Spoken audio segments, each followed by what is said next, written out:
नमस्कार प्यारे दोस्तों। आज अपन देखने वाले हैं स्थिर वैद्युतिकी यानी इलेक्ट्रोस्टैटिक्स से जो नीट में प्रीवियस ईयर में जो क्वेश्चंस पूछे गए ना, उनका अपन यहाँ पे सॉल्यूशन देखने वाले हैं।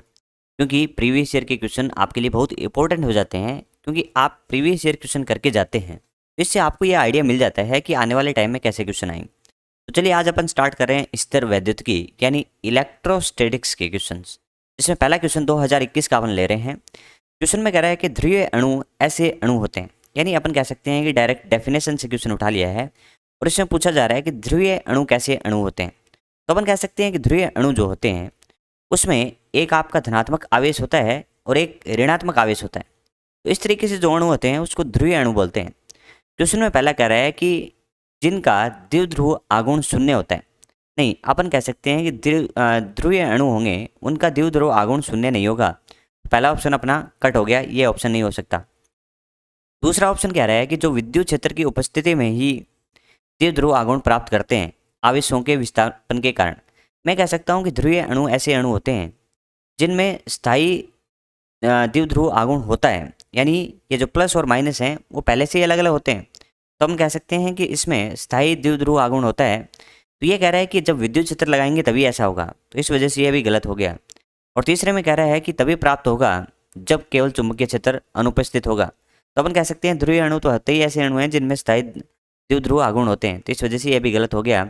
और ऑप्शन नंबर 4 कह रहा है कि जिनमें स्थायी विद्युत द्विध्रुव आघूर्ण होता है। तो डायरेक्ट डेफिनेशन का क्वेश्चन था, तो इसमें ऑप्शन नंबर 4 आपका सही उत्तर हो जाएगा।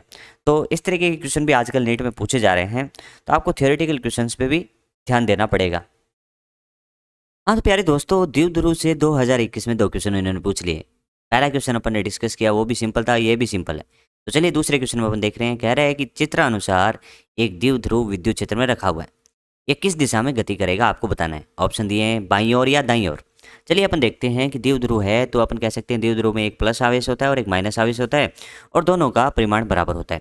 अब आप कह सकते हैं कि जो प्लस आवेश है वहाँ पे विद्युत क्षेत्र देखें तो ज़्यादा है। इसका मतलब कैसे पता लगेगा ज़्यादा है या कम? तो आप कह सकते हो कि जहाँ पे विद्युत बल रेखाएं पास पास हो वहाँ पे विद्युत क्षेत्र की तीव्रता ज़्यादा होगी। तो अपन कह सकते हैं यहाँ पे जैसे ये वाला बिंदु है, यहाँ पे अपन कह सकते हैं विद्युत क्षेत्र ज़्यादा होगा, जिसका मान अपन मान लेते हैं कि पहले वाले पे E1 है, दूसरे वाले पे E2 है। तो आप कह सकते हैं कि E1 का मान E2 से ज़्यादा है।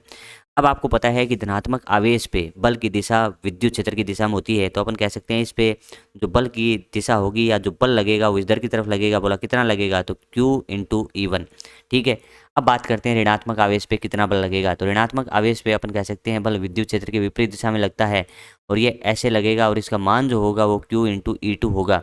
और ये आपको पता है कि Q इंटू E1 ज़्यादा है और Q इंटू E2 कम है। तो अपन कह सकते हैं कि जो नेट बल आएगा वो किस दिशा में आएगा। तो आप कहेंगे नेट बल जो आएगा या परिणामी जो बल आएगा वो तो ऐसे आएगा, तो इस दिशा को अपन क्या बोल सकते हैं, दाईं ओर। तो अपन कह सकते हैं कि जो द्विध्रुव है जो गति करेगा वो दाईं ओर गति करेगा। इसके लिए जिम्मेवार कौन था, तो आप कह सकते हैं विद्युत जो क्षेत्र था उसकी तीव्रता जिम्मेदार थी, क्योंकि अपन कह सकते हैं कि प्लस आवेश पे लगने वाला बल ज़्यादा था और ऋणात्मक आवेश पे लगने वाले बल का परिमाण कम था। तो नेट जो बल आया वो कैसे आया, दाईं ओर आया। तो अपन कह सकते हैं कि दाईं ओर गति करेगा। तो दाईं वाले 2 ऑप्शन हैं, तो ऑप्शन नंबर 1 और 3 तो कट गए। ऑप्शन नंबर 2 और 4 की बात करें तो आगे कह रहे हैं कि स्थितिज ऊर्जा के बारे में बताओ। तो अपन जानते हैं कि विद्युत क्षेत्र की दिशा में स्थितिज ऊर्जा घटती है। विद्युत क्षेत्र की दिशा में स्थितिज ऊर्जा घटती है, या अपन कह सकते हैं जो निकाय है वो उस तरफ गति करेगा जहाँ पे उसका स्थायित्व ज़्यादा हो, और जहाँ पे स्थायित्व ज़्यादा होता है वहाँ पे विद्युत क्षेत्र की जो स्थितिज ऊर्जा है वो कम होगी। तो अपन कह सकते हैं दाईं तरफ गति करेगा क्योंकि इसकी स्थितिज ऊर्जा घटती है, और अपन जानते हैं कि विद्युत क्षेत्र की दिशा में जाने पे स्थितिज ऊर्जा घटती है। तो ऑप्शन नंबर 2 इसका सही उत्तर हो जाएगा। मैं उम्मीद करता हूँ कि आपको अच्छे से समझ में आ गया होगा। हाँ तो प्यारे दोस्तों, अब देखते हैं 2021 का एक और क्वेश्चन जो था विभव से संबंधित। क्वेश्चन में क्या बोल रहा है, कह रहा है कि समान साइज की 27 बूंदें प्रत्येक 220 वोल्ट पर आवेशित होती हैं। अपन कह सकते हैं कि 27 बूंदें हैं और प्रत्येक का विभव आपको दे रखा है 220। तो अपन कह सकते हैं 27 तो बूंदें थी और प्रत्येक का यानी एक का अपन विभव लिखें तो वो लिख सकते हैं KQ बटा स्मॉल r। के यहाँ पे अपन कह सकते हैं नियतांक है, Q आवेश है, R इसकी त्रिज्या है और इसका मान आपको दे रखा है 220 वोल्ट। ठीक है, ये समझवाएंगे। वे मिलकर एक बड़ी बूंद बनाती हैं, यानी 27 की 27 बूंदें मिलकर एक बड़ी बूंद बनाती हैं। तब आपको बताना है कि बड़ी बूंद के विभव की गणना आपको करनी है। तो बड़ी बूंद के विभव की गणना के लिए अपन कह सकते हैं कि आयतन संरक्षण से अपन बड़ी बूंद की त्रिज्या तो निकालें। तो अपन यहाँ पे आयतन संरक्षण लगाते हैं। अपन कह सकते हैं आयतन संरक्षण से कि 27 बूंदों का जितना आयतन होगा वही तो बड़ी बूंद का आयतन होगा। यहाँ पे अपन कह सकते हैं कि बड़ी बूंद का जो आयतन होगा वो 4/3 पाई इंटू आर क्यूब होगा। और अपन कह सकते हैं ये लिख सकते हैं 27 इंटू एक बूंद का आयतन, वो भी कौन से वाले, छोटे वाले। तो यहाँ से अपन इसको सोल्व करते हैं तो 4/3 पाई से 4/3 पाई कैंसिल आउट हो गया।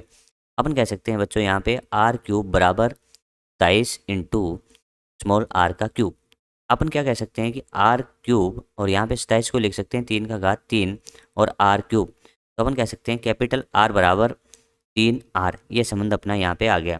इसका अपन यूज़ कर लेते हैं। अपन कह सकते हैं यहाँ पे बड़ी बूंद का विभव आपको लिखना है तो V बड़ी बूंद बोल सकते हैं, और इसका जो विभव आपको निकालना है उसका फॉर्मूला होगा K।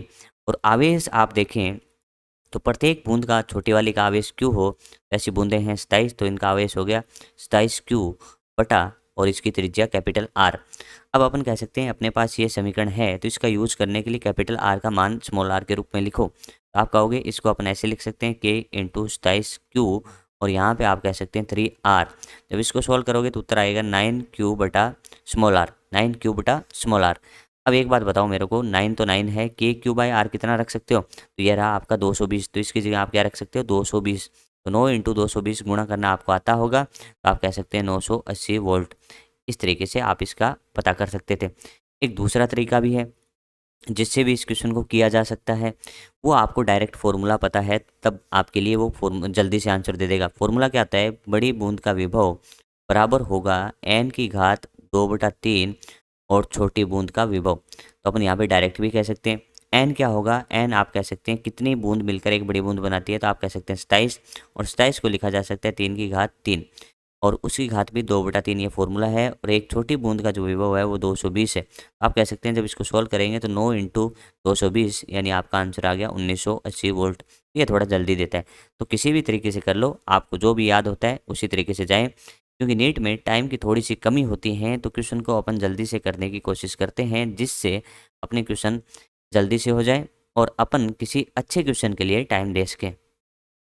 हाँ तो प्यारे दोस्तों, इस क्वेश्चन में क्या दिया है, किसी लघु विद्युत द्विध्रुव का द्विध्रुव आघूर्ण आपको दे रखा है 16 इंटू 10⁻⁹ कूलम इंटू मीटर, यानी आपको P का मान दे रखा है। इस द्विध्रुव के कारण द्विध्रुव के अक्ष से 60 डिग्री का कोण बनाने वाली रेखा पर स्थित 0.6 मीटर दूरी के किसी बिंदु पर विद्युत विभव का मान क्या होगा। अपन कह सकते हैं कि मान लीजिए जो विद्युत द्विध्रुव है वो लघु दे रखा है और उसकी अक्ष से 60 डिग्री का कोण बना रहा है, तो उसके लिए अपन फॉर्मूला जानते हैं कि V बराबर KP कोस थीटा और बटा r²। ये फॉर्मूला आपको पता है तो इस क्वेश्चन को आप डायरेक्ट कर सकते हैं। चलिए इसके मान रखते हैं। तो अपन कह सकते हैं K का मान इसने दे रखा है 9 इंटू 10⁻⁹, तो 9 इंटू 10⁻⁹ रख देंगे। P का मान अपन कह सकते हैं यहाँ पे कितना दे रखा है, P का मान दे रखा है 16 इंटू 10⁻⁹। और कोस थीटा की बात करें तो अपन कह सकते हैं कोस 60 डिग्री और बटा r²। R का मान अपन कह सकते हैं यहाँ पे दे रखा है 0.6 का होल स्क्वायर। चलिए अब इसको सॉल्व करते हैं तो 10⁻⁹ से 10⁻⁹ चला गया। अपन कह सकते हैं कोस 60 का मान कितना आएगा 1/2, और 1/2 का 2 में इसमें भाग देंगे तो अपन कह सकते हैं 9 इंटू ये कितना बचेगा 8 और बटा यहाँ पे अपन लिख सकते हैं 6 इंटू 6 36 इंटू 10⁻⁻ कितना होगा 36 इंटू -10⁻²। अब इसको सोल्व करते हैं तो अपन कह सकते हैं 4 आएगा और ये से गुणा करें 2 तो 2 इंटू 10⁻² ऊपर जाएगा तो अपन कह सकते हैं 200, और ये आपका विद्युत विभव है तो 200 वोल्ट इसका सही आंसर होगा। तो ऑप्शन नंबर 2 इसका सही उत्तर हो जाएगा। चलिए प्यारे दोस्तों, 2020 का एक क्वेश्चन अपन और देख रहे हैं। क्वेश्चन में कह रहा है कि अंतरिक्ष के 0.2 मीटर क्यूब आयतन के किसी निश्चित क्षेत्र में हर स्थान पर विद्युत विभव का मान 5 वोल्ट पाया जाता है। तब आपको बताना है कि इस क्षेत्र में विद्युत क्षेत्र का परिमाण क्या होगा। अपन कह सकते हैं यहाँ पे जो विद्युत विभव है वो सभी जगह एक ही बराबर है, तो अपन कह सकते हैं विद्युत विभव में परिवर्तन कितना हुआ 0। तो इस वजह से अपन एक रिलेशन जानते हैं यानी E बराबर -dV/dr होता है। तो यहाँ से अपन कह सकते हैं कि विभव में परिवर्तन ही 0 हुआ तो वहाँ पे अपन कह सकते हैं dV 0 हो गया, तो dV 0 होने से अपन कह सकते हैं E भी 0 होगा।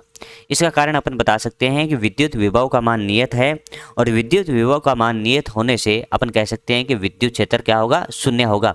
तो ऑप्शन नंबर 1 इसका सही उत्तर हो जाएगा। चलिए दोस्तों, एक क्वेश्चन अपन और देख रहे हैं। क्वेश्चन में बोला है कि 10 सेंटीमीटर त्रिज्या के किसी गोलीय चालक पर 3.2 इंटू 10⁻⁻7 कूलाम आवेश एक समान रूप से वितरित है। इस गोले के केंद्र से 15 सेंटीमीटर दूरी पर विद्युत क्षेत्र का परिमाण क्या होगा।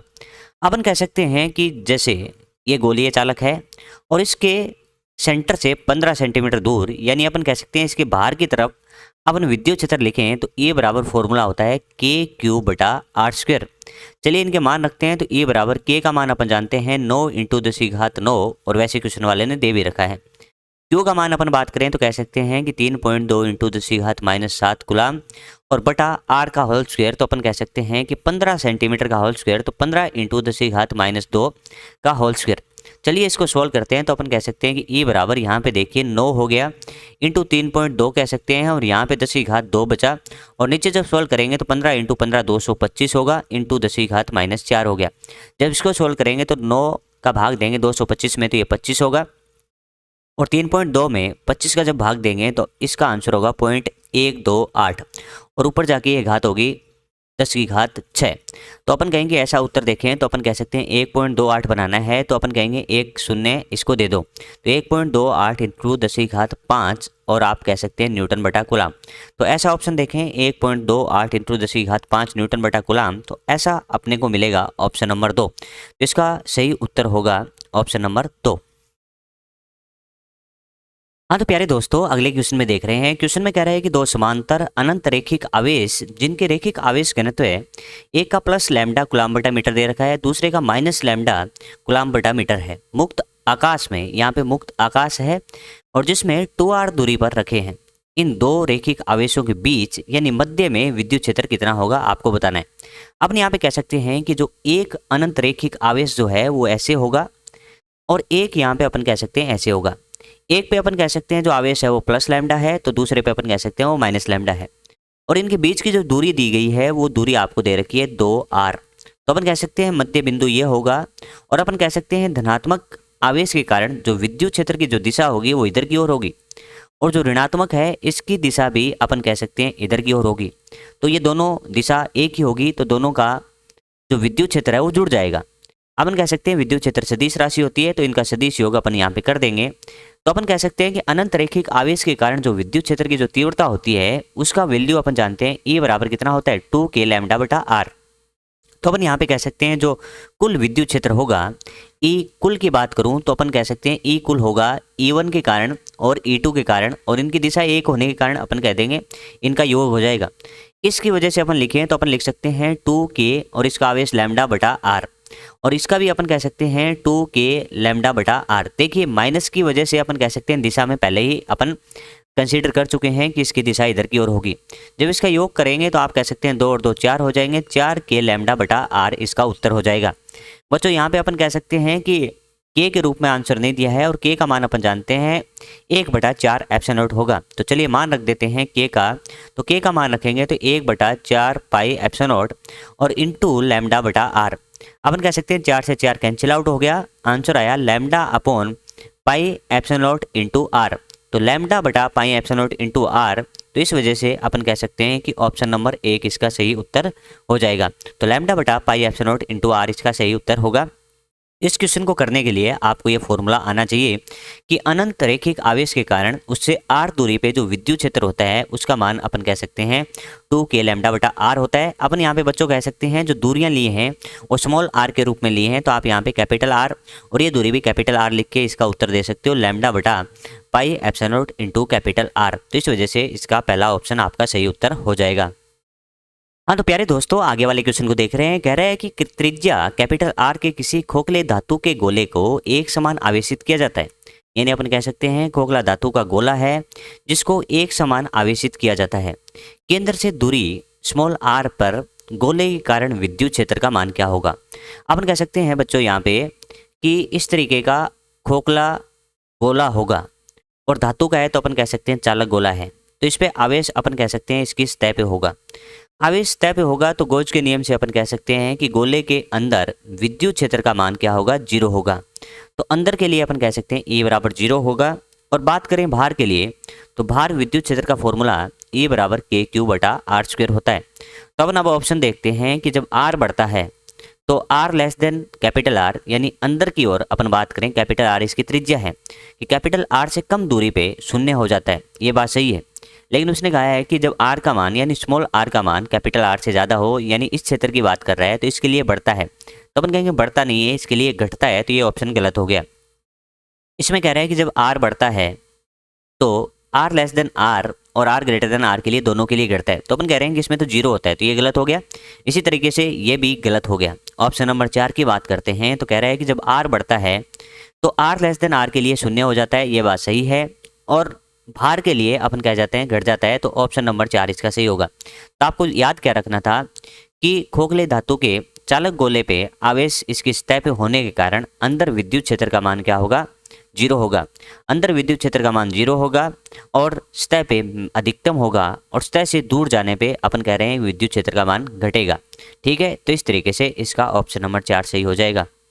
चलिए प्यारे दोस्तों, आगे वाला क्वेश्चन अपन देख रहे हैं। क्वेश्चन में कह रहा है कि दो बिंदु आवेश कैपिटल ए और बी, जिन पर आवेश क्रमशः प्लस क्यू और माइनस क्यू है, एक दूसरे से कुछ दूरी पर स्थित है। अपन मान लेते हैं कि दो आवेश हैं, जैसे यहाँ पे अपन कह सकते हैं ए आवेश है और इससे कुछ दूरी पे यहाँ पे आपका बी आवेश है।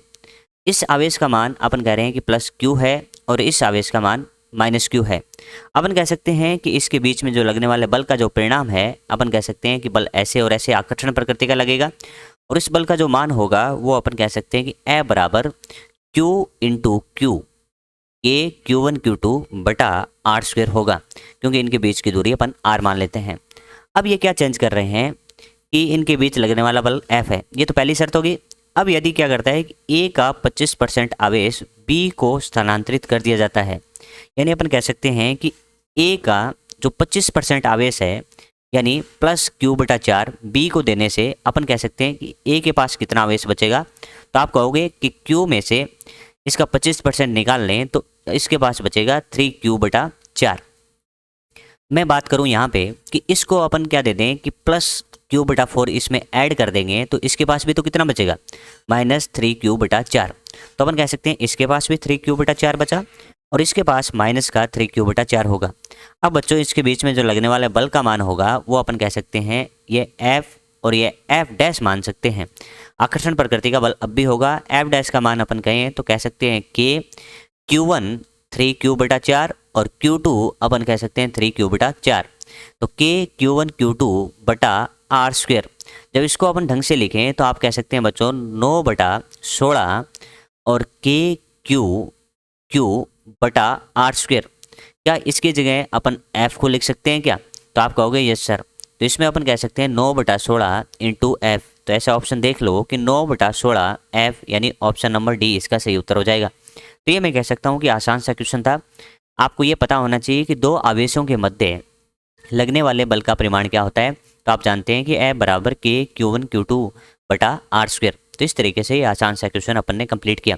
यदि ये वीडियो आपको अच्छा लग रहा है तो इसको लाइक करें और शेयर करें और अपने इस प्यारे से चैनल को सब्सक्राइब करें। हाँ तो दोस्तों चलिए नेक्स्ट क्वेश्चन में देख रहे हैं। क्वेश्चन कह रहा है कि कोई खिलौना कार जिस पर आवेश Q है, किसी एक समान विद्युत क्षेत्र E के प्रभाव में किसी घर्षणहीन समतल क्षैतिज पृष्ठ पर गतिमान है। 1 सेकंड के अंतराल में बल QE के कारण इसका वेग 0 से 6 मीटर पर सेकंड हो जाता है। तो सबसे पहले अपन देखते हैं कि यहाँ पे बल क्या है, Q है जो कि नियत है। बल नियत होगा तो अपन कह सकते हैं कि त्वरण भी नियत होगा, और त्वरण नियत होने से अपन कह सकते हैं कि इसका जो वेग है वो वेग 0 से 6 मीटर पर सेकंड हो गया। यानी अपन यहाँ पे वेग कह सकते हैं 0 था और यहाँ पे अपन वेग कह सकते हैं 6 मीटर पर सेकंड था।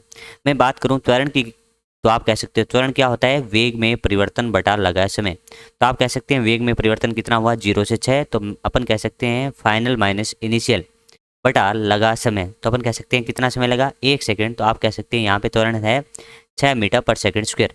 ठीक है, चलिए आगे क्वेश्चन को पढ़ते हैं। कह रहा है कि उसी क्षण विद्युत क्षेत्र की दिशा उत्क्रमित कर दी जाती है, यानी अपन कह सकते हैं विद्युत क्षेत्र की दिशा उल्टी कर दी।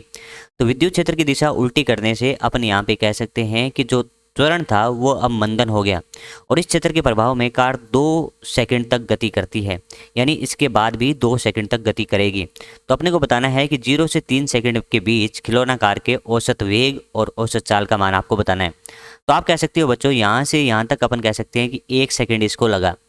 आगे अपन कह सकते हैं कि 1 सेकंड जो 0 से 6 हुआ है, तो अपन कह सकते हैं आगे वाले 1 सेकंड में 6 से 0 हो जाएगा। तो अपन कह सकते हैं कि इस 1 सेकंड में 0 से 6 हुआ, तो आगे वाले 1 सेकंड में 6 से 0 हो जाएगा।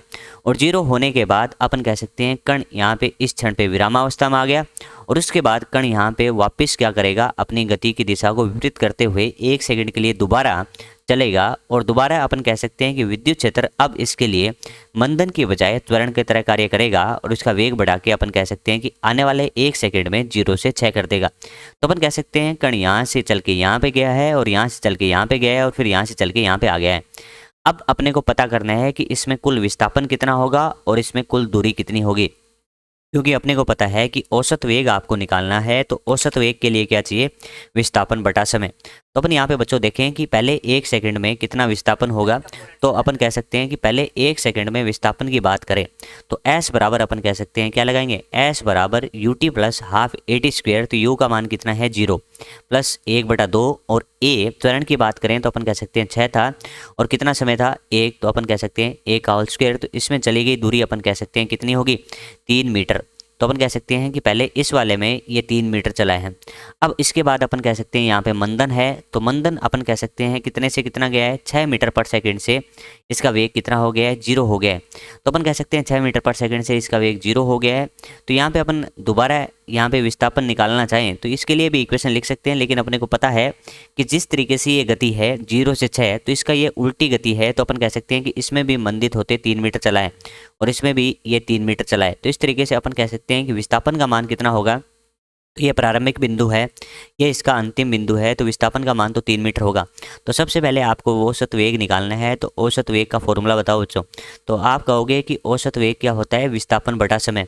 तो औसत वेग बराबर होता है विस्थापन बटा समय। तो विस्थापन का मान आप बता दो, तो आप कहोगे विस्थापन का मान यहाँ पे होगा 3, और लगा समय भी 3 सेकंड। तो यहाँ पे अपन कह सकते हैं कि औसत वेग आएगा 1 मीटर पर सेकंड। अब बात करते हैं प्यारे बच्चों यहाँ पे औसत चाल की। तो आपको पता है कि औसत चाल क्या होता है, दूरी बटा लगा समय। तो दूरी बटा लगा समय, तो आप कह सकते हैं यहाँ पे कुल दूरी होगी यहाँ पे 3 + 3 + 3, तो 9 दूरी होगी, और लगा समय अपन कह सकते हैं 3 होगा। तो यहाँ पे अपन कह सकते हैं 3 मीटर पर सेकंड आएगा। तो ऐसा ऑप्शन देखने जाएँ तो अपन कह सकते हैं 1 मीटर पर सेकंड और 1 मीटर पर सेकंड इसमें है। तो ये दोनों ऑप्शन अभी तक सही हैं, लेकिन यहाँ पे कह सकते हैं 3.5 है, तो ये वाला नहीं होगा, ये वाला आपका सही उत्तर हो जाएगा। तो ऑप्शन नंबर 3 इसका सही ऑप्शन होगा। ये क्वेश्चन अच्छा क्वेश्चन था, जिसके अंदर अपन कह सकते हैं कि एकविमीय गति और इस विद्युत क्षेत्र दोनों का यूज करते हुए इसने अच्छा क्वेश्चन डिजाइन करा। तो ऐसे क्वेश्चन भी कई बार पूछ लिए जाते हैं। हाँ तो प्यारे दोस्तों, नेक्स्ट क्वेश्चन में देखिए क्या कह रहा है कि कोई इलेक्ट्रॉन विरामावस्था से किसी एक समान तथा ऊपर की ओर ऊर्ध्वाधर विद्युत क्षेत्र ई में कोई दी गई दूरी h गिरता है। अब विद्युत क्षेत्र का परिमाण अपरिवर्तित रखते हुए उसकी दिशा उल्टी कर दी जाती है, और अब प्रोटॉन को विरामावस्था से उतनी ही ऊर्ध्वाधर दूरी h तक गिरने दिया जाता है। तब आपको बताना है कि प्रोटॉन के गिरने में लिए गए समय की तुलना में इलेक्ट्रॉन के द्वारा गिरने में लिया गया समय क्या होगा। तो अपन यहाँ पे देखते हैं कि यहाँ पे विद्युत क्षेत्र का प्रभाव है, गुरुत्व का प्रभाव अपन यहाँ पे नहीं ले रहे हैं, और अपन कह सकते हैं कि इसको विरामावस्था से गिराया जाता है। तो U बराबर कितना होगा, 0। समय की बात करें और विस्थापन की बात करें तो सबसे बढ़िया इक्वेशन रहेगी S बराबर UT प्लस हाफ AT²। और प्यारे दोस्तों, यहाँ पे आप S की जगह H लिख सकते हो, और UT में आप U कह सकते हो 0 प्लस 1/2। A का मान अपन यहाँ पे निकालें तो यहाँ पे अपन कह सकते हैं कि विद्युत क्षेत्र की वजह से जो बल होगा उस बल का मान होता है F बराबर Q इंटू E, और F को आप लिख सकते हो M इंटू A बराबर Q इंटू E। तो आप कह सकते हो कि जो A है उसका जो परिमाण है वो आप लिख सकते हो QE/M। ठीक है प्यारे दोस्तों, इंटू T का होल स्क्वायर। यहाँ से जब मैं सोल्व करता हूँ तो T बराबर अपना जो आंसर आ रहा है वो आंसर आ रहा है T बराबर रूट में 2HM और बटा QE। तो इस तरीके से अपन यहाँ पे ऐसे समय की बात कर सकते हैं। अब अपन तुलना करनी है तो कह सकते हैं कि दो नियत है, H दोनों के लिए समान है। Q की बात करें तो अपन कह सकते हैं कि इलेक्ट्रॉन तथा प्रोटॉन का आवेश बराबर होगा, तो आवेश भी बराबर हो गया। विद्युत क्षेत्र की तीव्रता की बात करें तो यहाँ पे परिमाण तो सेम है, तो अपन कह सकते हैं कि जो T की समानुपाती है वो M पे है, तो अपन कह सकते हैं कि T समानुपाती m होगा। और अपन प्यारे दोस्तों जानते हैं कि मास ऑफ प्रोटॉन जो होगा वो आपका 1800 गुना होता है, 1800 गुना होगा मास ऑफ इलेक्ट्रॉन से। तो अपन कह सकते हैं कि मास ऑफ प्रोटॉन यानी प्रोटॉन का द्रव्यमान ज़्यादा होगा। तो प्रोटॉन का द्रव्यमान ज़्यादा होगा तो आप कह सकते हैं T प्रोटॉन ज़्यादा होगा, T इलेक्ट्रॉन कम होगा। तो इस तरीके से अपन कह सकते हैं, यहाँ पे क्वेश्चन क्या बोला है कि प्रोटॉन के गिरने में लिए गए समय की तुलना में इलेक्ट्रॉन के द्वारा गिरने में लिया गया समय कम होगा। तो इस वजह से अपन कह सकते हैं कि इलेक्ट्रॉन को गिरने में लिया गया समय कम होगा। तो अपन कह सकते हैं कि ऑप्शन नंबर सी हो जाएगा, क्योंकि यहाँ पे अधिक बोल रखा है, इसमें अधिक बोल रखा है और इसमें समान बोल रखा है। तो इसमें तो 10 गुना और 5 गुना में तो करना ही नहीं है। अपन कह सकते हैं कि यहाँ पे प्रोटॉन के गिरने में लिए गए समय की तुलना में इलेक्ट्रॉन के द्वारा गिरने में लिया गया समय कम होगा। तो इस तरीके से अपना ऑप्शन नंबर सी सही हो जाएगा। हाँ तो दोस्तों अब देखते हैं नीट 2017 का क्वेश्चन। क्वेश्चन में क्या कह रहा है, यहाँ आरेख में कुछ समविभव क्षेत्र दर्शाए गए हैं। समविभव क्षेत्र की बात करें तो ए के लिए विभव का जो मान है वो 10 वोल्ट है। ए से आगे जाने पे 20 हो जाता है और फिर आगे जाने पे 30 हो जाता है, और बिंदु बी पे या उसके लिए जो समविभव क्षेत्र है वो 40 वोल्ट का है। इसी तरीके से यहाँ पे भी ए के लिए 10 है और बी के लिए 40 है। इसी तरीके से इसके लिए भी ऐसा ही दिया है और इसी के लिए भी ऐसा ही दिया है। क्वेश्चन में पूछा क्या जा रहा है उसको देखते हैं। प्रत्येक आरेख एक धनात्मक आवेश को ए से बी तक ले जाने में, इस प्रक्रम में Q को ए से बी तक ले जाने में जो किया गया कार्य है उसके बारे में अपने को बताना है। तो देखो अपन कह सकते हैं किया गया कार्य क्या होता है। किया गया कार्य होता है आवेश का मान इनटू विभव में परिवर्तन। आप कह सकते हैं अपन जा रहे हैं ए से बी में, तो Q इंटू अपन कह सकते हैं बी का विभव माइनस ए का विभव। अपन यहाँ पे कह सकते हैं कि सभी के लिए Q तो सेम है, Q सेम हो गया, और B का विभव अपन कह सकते हैं इसके लिए भी 40 है, इसके लिए भी 40 है, इसके लिए भी 40 है और इसके लिए भी 40 है, तो सभी के लिए 40 होगा। और A पे विभव सभी के लिए 10 होगा। तो अपन कह सकते हैं कि सभी के लिए किया गया कार्य का मान जो होगा वो Q इंटू 30 होगा। तो अपन कह सकते हैं कि सभी के लिए किया गया कार्य समान होगा। तो अपन कह सकते हैं सभी चारों आरेखों में समान कार्य करना पड़ेगा, यानी ऑप्शन नंबर 1 इसका सही उत्तर हो जाएगा। हाँ तो प्यारे दोस्तों अब देखते हैं नीट 2017 का क्वेश्चन। क्वेश्चन में कह रहा है कि कल्पना कीजिए एक प्रोटॉन और एक इलेक्ट्रॉन के आवेश में अल्प अंतर होता है। यानी अपन को ये बता रहा है कि इलेक्ट्रॉन और प्रोटॉन का आवेश एक बराबर नहीं होगा, इसमें थोड़ा सा अंतर होगा। कितना अंतर होगा इसके लिए आगे कह रहा है कि इसमें से एक का आवेश माइनस ई हो तो दूसरे का आवेश ई प्लस डेल्टा ई होगा। यदि एक दूसरे से डी दूरी पर रखे हाइड्रोजन के दो परमाणुओं के बीच स्थिर वैद्युत बल और गुरुत्वीय बल का परिणामी शून्य है तो डेल्टा ई की कोटि आपको बतानी है। और इसके साथ साथ बताया है कि डी का जो मान है वो इसके परमाणु साइज से बहुत ज़्यादा है। अपन यहाँ पे कह सकते हैं कि एक हाइड्रोजन परमाणु यहाँ पे होगा और एक इससे डी दूरी पे हाइड्रोजन परमाणु यहाँ पे होगा। अपन कह सकते हैं कि हाइड्रोजन परमाणु और हाइड्रोजन परमाणु के बीच में जो स्थिर वैद्युत बल लगेगा वो तो आवेश के कारण लगेगा। तो हाइड्रोजन परमाणु की अपन बात करें तो कह सकते हैं कि हाइड्रोजन परमाणु के अंदर एक प्रोटॉन होगा, एक इलेक्ट्रॉन होगा। तो अपन कह सकते हैं कि जिस तरीके से ये प्रोटॉन यहाँ पे है और इलेक्ट्रॉन इसके चारों तरफ ऐसे चक्कर लगा रहा है, तो अपन कह सकते हैं कि प्रोटॉन का आवेश कितना है, E प्लस डेल्टा ई है, और जो इलेक्ट्रॉन है उसका आवेश माइनस ई है। तो अपन यहाँ पे बात करें कुल आवेश की बात, तो E प्लस डेल्टा ई और माइनस ई, तो माइनस ई से ई कट गया, तो अपन कह सकते हैं इस पे जो कुल आवेश होगा वो डेल्टा ई का मान होगा। तो अपन कह सकते हैं यहाँ पे आवेश डेल्टा ई है और यहाँ पे भी आवेश डेल्टा ई है। अपन कह सकते हैं आवेश का मान दोनों का ही धनात्मक है, तो यहाँ पे लगेगा प्रतिकर्षण प्रकार का बल, तो इस एच पे इधर की तरफ, तो इस पे इधर की तरफ। अपन कह सकते हैं ये आपका स्थिर वैद्युत बल होगा।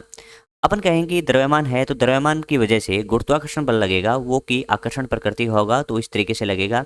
तो गुरुत्वाकर्षण बल को अपन एफ जी से दर्शा सकते हैं। और अपन को यहाँ पे क्वेश्चन में बोला है कि स्थिर वैद्युत बल और गुरुत्वीय बल का परिणामी शून्य है, तो यहाँ से अपन कह सकते हैं कि स्थिर वैद्युत बल बराबर होगा गुरुत्वीय बल के।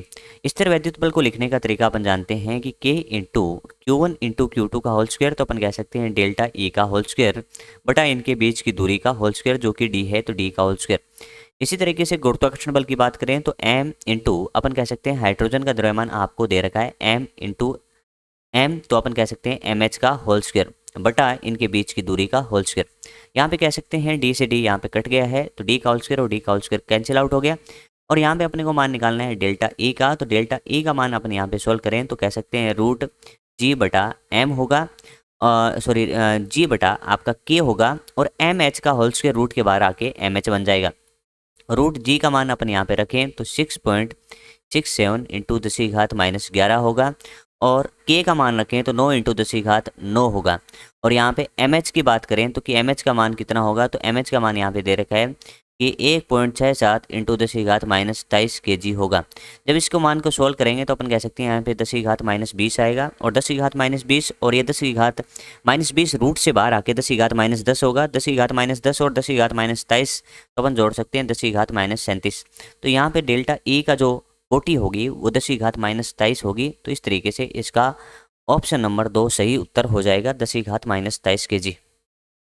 हाँ तो प्यारे बच्चों, अब देखते हैं नीट 2016 का क्वेश्चन में कह रहा है कि किसी उभयनिष्ठ बिंदु यानी कॉमन बिंदु से लंबाई L की दो द्रव्यमानहीन डोरियों से निलंबित एक समान आवेशित गोले हैं जो अनन्य प्रतिकर्षण के कारण प्रारंभ में एक दूसरे से d दूरी पे हैं। और यहाँ पे बताया है कि जो उनके बीच की दूरी है उसका मान उस लंबाई के तुलना में बहुत ही कम है। दोनों गोलों से एक नियत दर से आवेशों का क्षरण होता है यानी आवेश घटता है।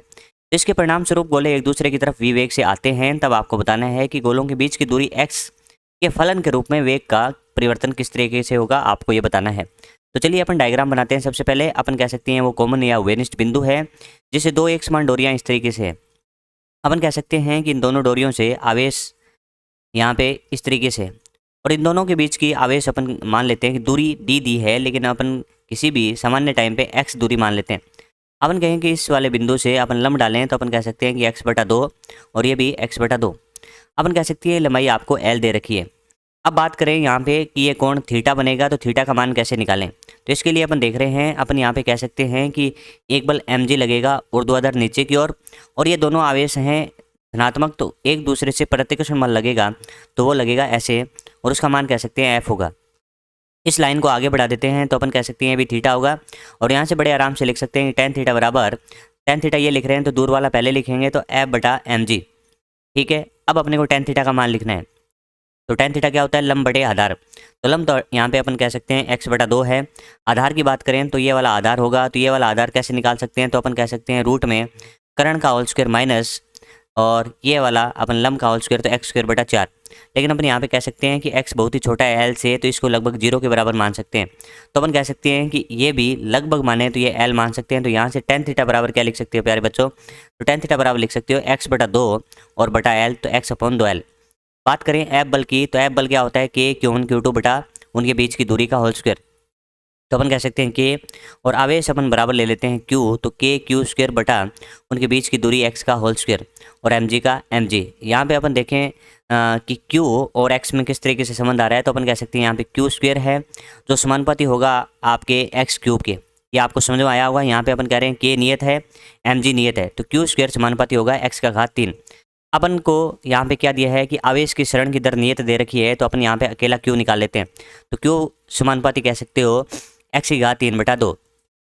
अब क्या कर देते हैं, दोनों तरफ अवकलन कर देते हैं। तो Q का अवकलन करोगे तो dq/dt आएगा, और इसका अवकलन करोगे तो आप कह सकते हो इसका अवकलन घात आगे आ जाएंगे 3/2, और एक घात कम हो जाएगी तो 1/2, और कह सकते हैं जब x की बारी आएगी तो वो होगा dx/dt।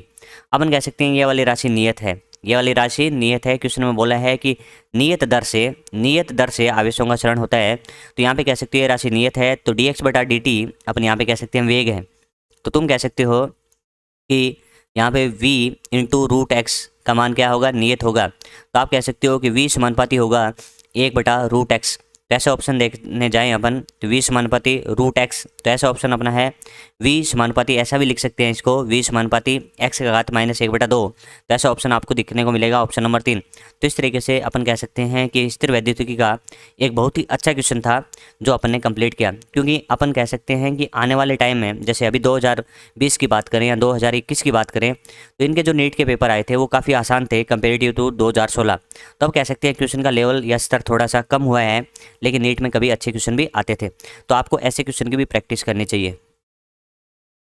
हाँ तो प्यारे दोस्तों, अब देखते हैं AIPMT 2015 का क्वेश्चन में क्या बोला है कि यदि किसी क्षेत्र में विभव का मान आपको दे रखा है V बराबर 6xy minus Y plus 2yz से दिया जाता है। तो बिंदु 1,1,0 पर विद्युत क्षेत्र आपको बताना है। तो अपन कह सकते हैं विभव आपको दिया गया है और विभव यहाँ पे x, y और z का फलन है, तब अपने को विद्युत क्षेत्र निकालना है। तो आप जानते हैं कि E बराबर माइनस आप कह सकते हैं कि del V by del R होगा, और अपन कह सकते हैं यहाँ पे R का मतलब क्या होगा, x, y और z होगा।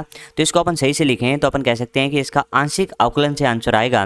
तो माइनस का साइन अपन लगा देते हैं और यहाँ पे सबसे पहले अपन कह सकते हैं कि x के सापेक्ष आंशिक अवकलन करेंगे किसका, v का। तो अपन कह सकते हैं del v by del x I cap, और यहाँ पे लिख सकते हैं del v by del y J cap, और इसी तरीके से आप कह सकते हैं del v by del Z के कैप। तो इस तरीके से अपन इसको सोल्व कर सकते हैं।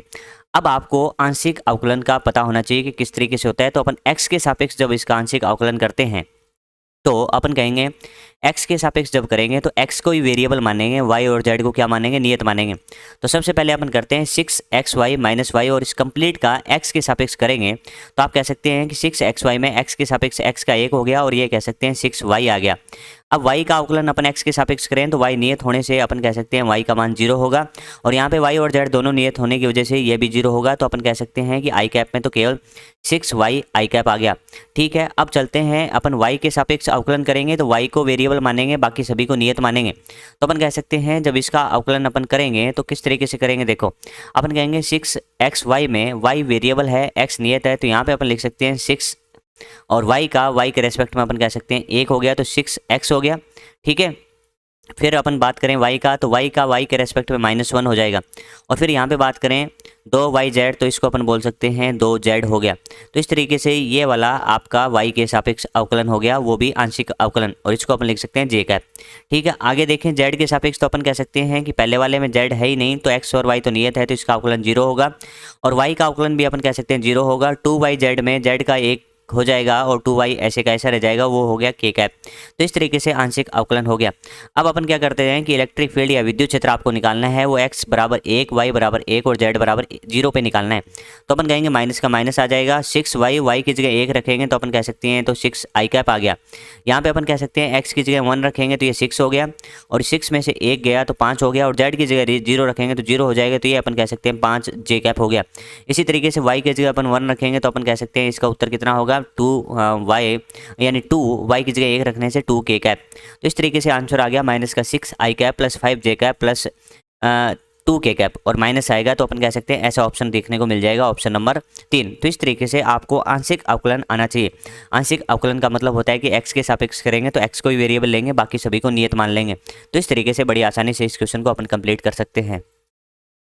हाँ तो दोस्तों, अब देखते हैं AIPMT 2014 का क्वेश्चन में कह रहा है कि किसी क्षेत्र में विभव को v बराबर 6x minus 8xy minus 8y plus 6yz से निरूपित किया जाता है, जहाँ v वोल्ट में है और x, y और z मीटर में है। तो बिंदु 1,1 पर स्थित 2 कूलाम आवेश पर लगने वाला विद्युत बल क्या होगा। तो अपन कह सकते हैं कि विद्युत बल F बराबर क्या होगा, Q इंटू E होगा।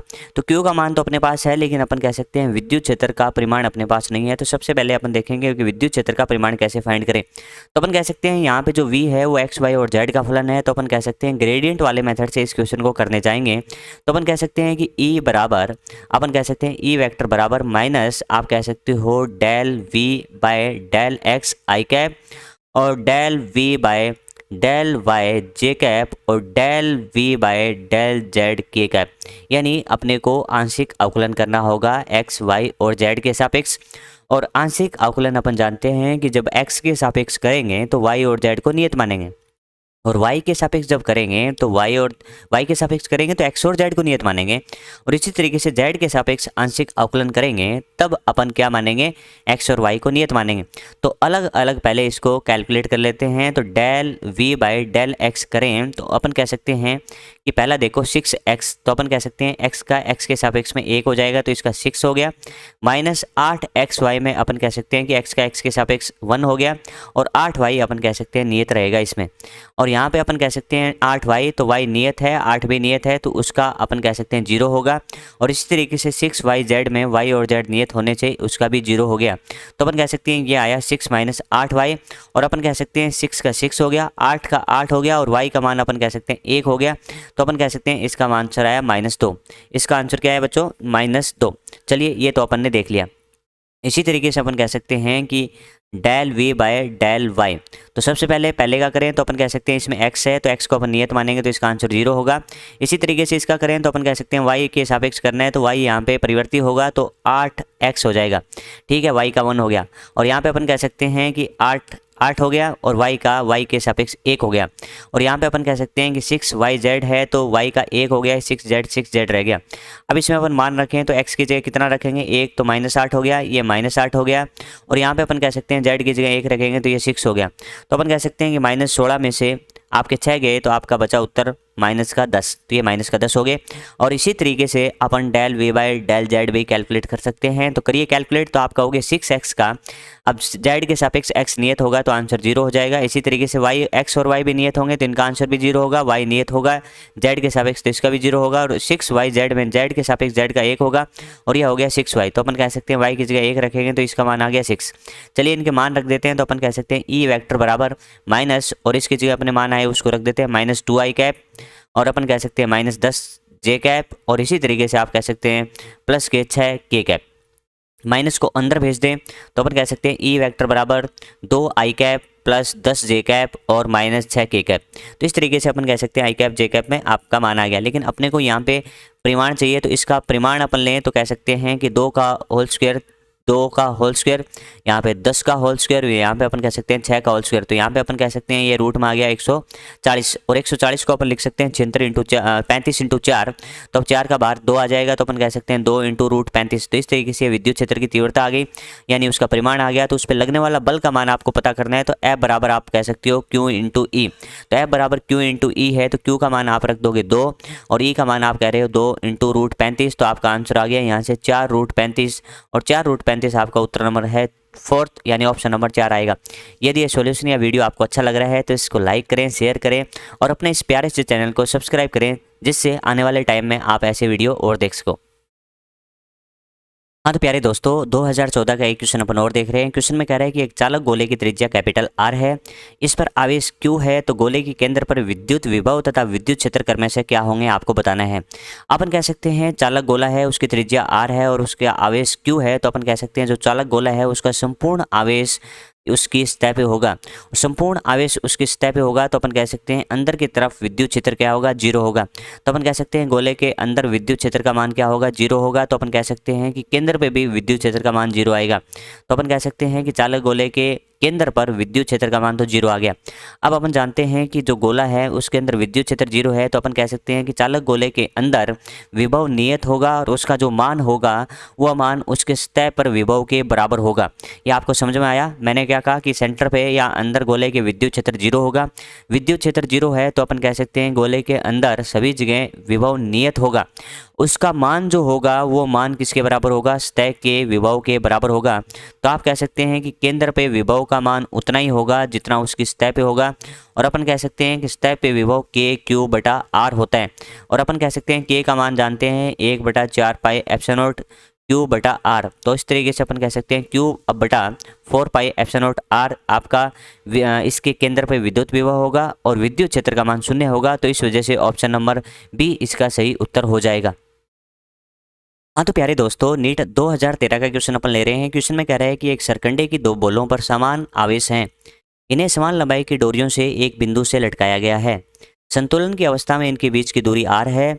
दोनों डोरियों को आधी लंबाई पर कसकर अब ऐसे बांध दिया जाता है। तब आपको बताना है कि संतुलन की अवस्था में दोनों बोलों के बीच की दूरी क्या होगी। तो प्यारे दोस्तों, अपन यहाँ पे देखें तो कह सकते हैं ये थीटा होगा, ये थीटा होगा। तो आप कह सकते हैं यहाँ से अपन tan थीटा बड़े आराम से लिख सकते हैं।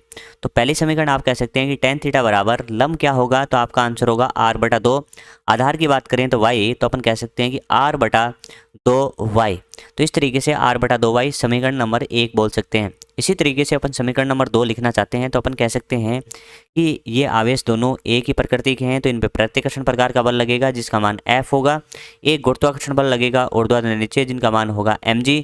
और अपन कह सकते हैं दोस्तों यहाँ पे इन दोनों बलों का परिणामी जो आएगा वो इसके अनुदिश आएगा और ये भी थीटा होगा। तो यहाँ से अपन कह सकते हैं कि tan थीटा का दूसरा समीकरण भी बड़े आराम से लिख सकते हैं। तो tan थीटा बराबर अपन कह सकते हैं दूर वाला बल बटा अपन कह सकते हैं पास वाला बल। F का मान आप लिख सकते हो K Q1 Q2 बटा R स्क्वायर। तो आप कह सकते हो K Q स्क्वायर बटा और आर स्क्वायर और यहाँ पे अपन कह सकते हैं M G as it is ऐसे का ऐसे रह जाएगा। ये हो गया आपका समीकरण नंबर 2। अब आप यहाँ पे कह सकते हो कि समीकरण नंबर 1 और 2 तो एक ही बराबर हैं, तो समीकरण नंबर 1 और 2 को अपन बराबर कर देते हैं। 1 और 2 को बराबर करेंगे दोस्तों तो अपन कह सकते हैं यहाँ से आएगा r बटा 2y और बराबर अपन कह सकते हैं k क्यू स्क्वायर बटा आर स्क्वायर और गुणा में एम जी। अपन कहेंगे एम जी सेम रहेगा और k भी सेम रहेगा। जो सेम राशि है उसको मैं यहाँ पे चिन्ह से लगा रहा हूँ और अपन कह सकते हैं क्यू भी सेम रहेगा। तो अपन कह सकते हैं कि यहाँ पे निर्भरता जो आई है वो y समानुपाती आर क्यूब जैसी आई है, तो y समानुपाती आर क्यूब आ गया। तो अपन कह सकते हैं इसको अपन ऐसे भी लिख सकते हैं कि r समानुपाती y का घात 1/3 होगा। अब अपने को देखना है कि जो सेकंड केस है उसके केस में जो r है, जो नया r डैश हो गया है, इसको अपन r डैश बोल रहे हैं, इस r डैश का मान क्या होगा। तो आप कह सकते हैं जो r डैश होगा ना वो वाला किसके समानुपाती होगा, तो r डैश समानुपाती होगा अपन कह सकते हैं y। तो इनके बीच का जो ये y, इस अपना y ये था तो अब y/2 हो गया। तो अपन कह सकते हैं कि y/2 का घात 1/3 होगा। अपन इस वाले चीज़ को ऐसे भी लिख सकते हैं कि y का घात 1/3 और अब नीचे लिख सकते हैं 2 का घात 1/3 और अपन कह सकते हैं कि y का घात 1/3 किसके समानुपाती होगा, वो r के समानुपाती होगा। तो r/2 का घात 1/3, तो अपन कह सकते हैं कि r/2 का घात 1/3। तो ऐसा ऑप्शन देखें तो ये नहीं होगा, ये ऑप्शन भी नहीं होगा और यहाँ पे अपन कह सकते हैं ये भी नहीं होगा। तो r/2 का घात 1/3 ये वाला ऑप्शन अपना सही उत्तर हो जाएगा। तो अपन कह सकते हैं ये भी न्यूमेरिकल अच्छा था जिसमें आपको थोड़ा सा दिमाग इसमें लगाना पड़ेगा। हाँ तो प्यारे दोस्तों अब देखते हैं नीट 2013 का क्वेश्चन में बोला है कैपिटल ए बी सी किसी एक समान विद्युत क्षेत्र में 3 बिंदु हैं। विद्युत विभव का मान किस पे अधिकतम होगा या फिर सभी पे सेम होगा, आपको यह बताना है। अपन जानते हैं कि विद्युत क्षेत्र जो होता है उस विद्युत क्षेत्र की दिशा हमेशा उच्च विभव से निम्न विभव की तरफ होती है। यानी अपन कह सकते हैं कि विद्युत क्षेत्र की दिशा उच्च विभव से निम्न विभव की ओर होगी। तो अपन कह सकते हैं दिशा इस तरफ है, तो अपन कह सकते हैं बी पे विभव उच्च होगा, उसके बाद सी पे होगा और सबसे कम ए पे होगा। तो अपन कह सकते हैं अधिकतम तो बी पे होगा। तो इस वजह से अपन कह सकते हैं कि विद्युत क्षेत्र उच्च विभव से निम्न विभव की ओर होने के कारण बी पे अधिकतम विभव होगा। तो बी पे अधिकतम विभव का ऑप्शन नंबर ए आपको मिल रहा है, यही आपका सही उत्तर हो जाएगा। हाँ तो प्यारे दोस्तों अब देखते हैं 2012 का क्वेश्चन में कह रहा है कि किसी वर्ग के चारों कोनों पर बिंदु आवेश minus capital Q minus small Q 2q और तथा 2 कैपिटल क्यू रखे गए हैं। कैपिटल क्यू तथा स्मॉल क्यू के बीच में क्या संबंध होना चाहिए ताकि वर्ग के केंद्र पर विभव कितना हो, 0 हो। अपन कह सकते हैं कि ये आवेश यहाँ पे रखा होगा माइनस क्यू, ये आवेश यहाँ पे रखा होगा माइनस क्यू और इसका मान होगा 2q और अपन कह सकते हैं ये वाला होगा 2 कैपिटल क्यू। अपन मान सकते हैं ये इसका सेंटर होगा। तो अपन कह सकते हैं चारों के चारों सेंटर से समान दूरी पे होंगे। तो ये दूरी अपन अपनी कैलकुलेशन को सिंपल बनाने के लिए r मान लेते हैं। ये भी r होगा तो ये भी r होगा तो ये भी r होगा। अपन कह सकते हैं कि विभव एक अदिश राशि है तो कुल विभव अपन लिखेंगे तो v1 plus v2 plus v3 plus v4 होगा। यानी सभी विभव का योग आपको कर देना है। पहला विभव आप लिखेंगे तो कह सकते हैं कि इसकी वजह से लिखें तो माइनस के क्यू बटा आर, इसी तरीके से उसकी वजह से लिखें तो माइनस के क्यू बटा स्मॉल आर और इसी तरीके से अपन कह सकते हैं के इंटू 2q बटा आर और इसी तरीके से के इंटू 2q बटा आर और कह सकते हैं कि विभव का मान कुल विभव का मान 0 है। तो अपन कह सकते हैं ये आर कॉमन आके 0 में चले जाएंगे और के से के कैंसिल आउट हो जाएंगे। जब इसको सोल्व करेंगे तो अपन कह सकते हैं यहाँ से माइनस क्यू आएगा, यहाँ से आप कह सकते हैं माइनस क्यू आएगा, यहाँ से प्लस 2q आएगा और यहाँ पे आप कह सकते हैं प्लस 2q आएगा और बराबर 0 आएगा। तब इसको सोल्व करेंगे तो अपन यहाँ पे कह सकते हैं कि एक तो कैपिटल क्यू बचा और एक यहाँ पे अपन स्मॉल क्यू बचा बराबर 0। तो अपन कह सकते हैं कि अपने को कैपिटल क्यू और क्यू के बीच में संबंध पता करना है। तो कैपिटल क्यू बराबर आप कह सकते हैं माइनस क्यू। तो ऐसा ऑप्शन देखें कि कैपिटल क्यू बराबर माइनस क्यू, तो ऑप्शन नंबर 1 इसका सही उत्तर हो जाएगा। तो ये काफ़ी आसान क्वेश्चन था। विभव अपन जानते हैं कि क्यू बटा आर होगा और आवेश को अपन विभव के अंदर चिन्ह के साथ रखेंगे। तो इस तरीके से बड़ा सा सिंपल सा क्वेश्चन अपन ने कंप्लीट कर लिया। हाँ तो प्यारे दोस्तों अब देखते हैं 2012 का क्वेश्चन में बोला है कि यदि ए भुजा के किसी घन के एक कोने पर एक बिंदु आवेश क्यू रख दिया जाता है तो इससे होकर जाने वाला फ्लक्स का मान कितना होगा।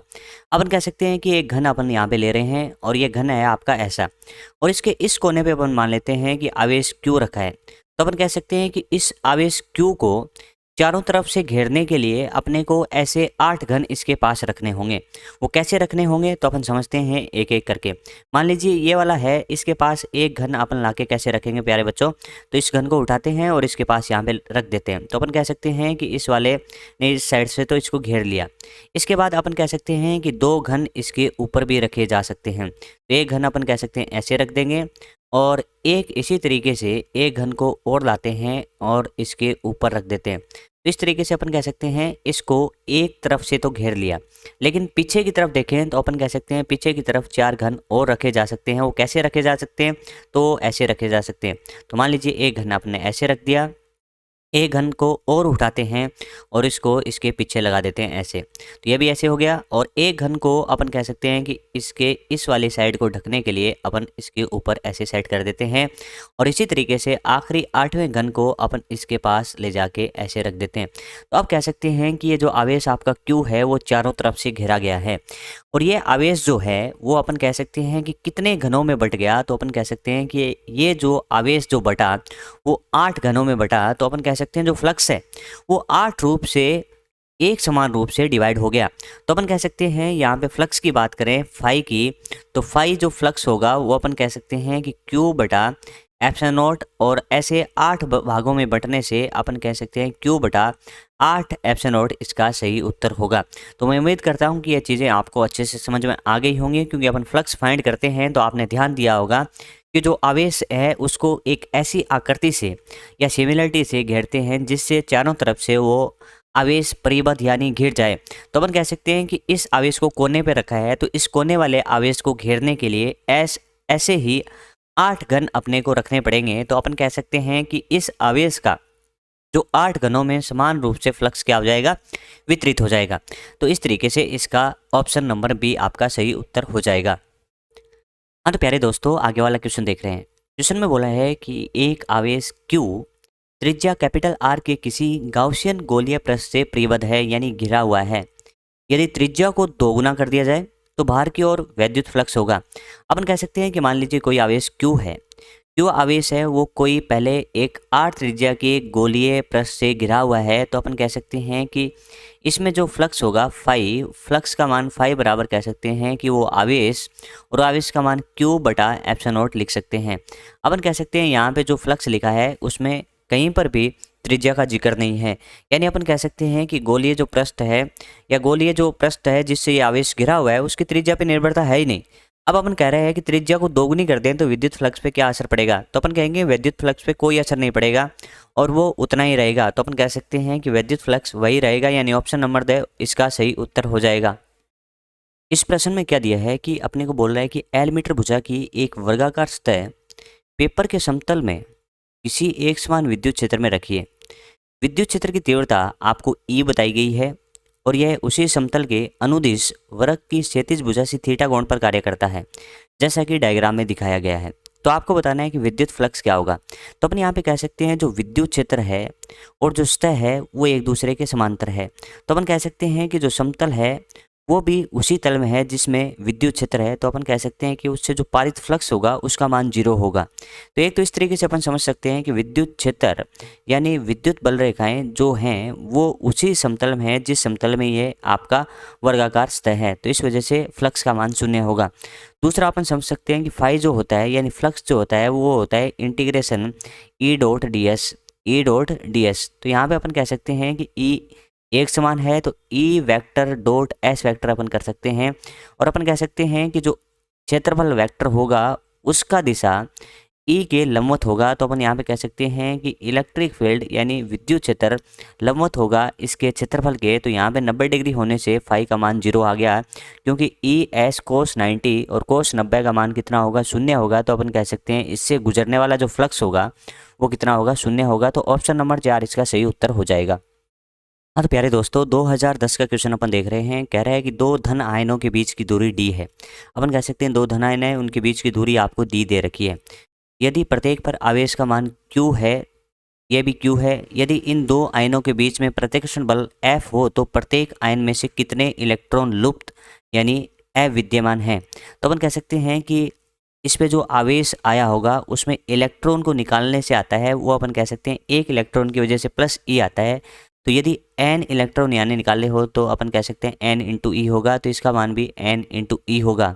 तो F बराबर अपन क्या कह सकते हैं कि F बराबर K Q1 इंटू Q2। तो Q1 इंटू Q2 करें तो अपन कह सकते हैं Q का मान n इंटू ई का होल स्क्वायर बटा उनके बीच की दूरी d का होल स्क्वायर होगा। अपने को यहाँ पे मान निकालना है कि कितने इलेक्ट्रॉन यहाँ से लुप्त हुए हैं, तो n का मान अपने को निकालना है और k का मान भी अपन रख देंगे 1/4 एप्सिलॉन नॉट। तो k का मान 1/4 एप्सिलॉन नॉट रख देते हैं और यहाँ पे अपन कह सकते हैं n स्क्वायर ई स्क्वायर और बटा डी स्क्वायर। तो मैं यहाँ से बात करूँ n की, तो आप कह सकते हो देखो n अपने को निकालना है तो कह सकते हैं 4 pi epsilon not into F into D का होल स्क्वायर और बटा में कह सकते हैं ई स्क्वायर, और एन स्क्वायर है तो इसका रूट लेंगे, तो रूट लेने से अपन कह सकते हैं ऐसा आएगा। तो 4 pi epsilon not F into D square और बटा ई स्क्वायर। तो ऑप्शन नंबर 4 इसका सही उत्तर हो जाएगा। तो इस तरीके से अपन ने 2021 से लेके 2010 तक के स्थिर वैद्युतिकी में जितने भी नीट में प्रीवियस ईयर क्वेश्चन पूछे गए थे उनका सभी का सॉल्यूशन अपन ने यहाँ पे देखा। ये यदि क्वेश्चन आप कर लेते हो तो आने वाले सालों में आपको पता लग जाएगा कि स्थिर वैद्युतिकी से किस लेवल के क्वेश्चन पूछे जाते हैं और कौन सा इस चैप्टर में इंपॉर्टेंट है या नहीं है, तो ये आपको करने चाहिए। इससे आपको ये मदद मिलेगी कि आने वाले साल में जो भी क्वेश्चन आएगा उसको आप कॉन्फिडेंस से अटैम्प्ट कर सकते हो। यदि ये हमारा प्रयास आपको अच्छा लगे तो इस वीडियो को लाइक करें और शेयर करें और अपने इस प्यारे से चैनल को सब्सक्राइब करें। धन्यवाद।